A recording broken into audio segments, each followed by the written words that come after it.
I had 6 years in the Navy. I joined the Navy actually when I was in my junior year. Went to boot camp between my junior and senior year, and that was in the reserves. Then as soon as the senior year, I went into the Navy, regular Navy, spent 4 years in that. Uh, I had my first assignment was aboard an AKA, which is a track cargo ship. I spent 2 years on her. From there, I went to sub school. And from sub school, I went back to the fleet, and I spent another 4 years on a destroyer. A lot older, a lot smaller than this one, and this I'm just completely at awe. It's such the size of this DDG. Okay, so I'm standing right here in front of missile tubes, and I'm saying, wow. I wouldn't want to be on the main deck when they took off.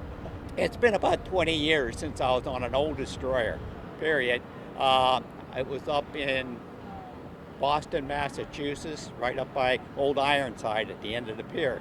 And it was an open ship. Actually, I think it might have been a museum ship because I don't know whether it was at sea or not anymore. But that was the last time I was on a destroyer. I was on a couple DEs and subs after that, but this is nice being home again. Yeah.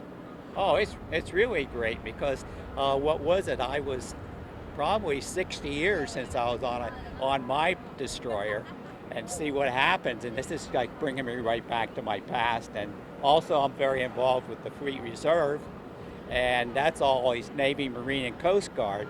And I meet these guys every week in the monthly meetings and that. And this is just right, adds to everything that I have. One time I had the great honor of being able to present the wreath at the Tomb of the Unknown Soldier with the Fleet Reserve. And that was a great time too. People do have an idea what's really going on, that we just aren't an individual group that just go out to sea and come in, and so this is what we do. As saying we, I'm not really part of the Navy anymore, but I feel like I still am. And they get to see exactly what goes on, the everyday life of the sailors.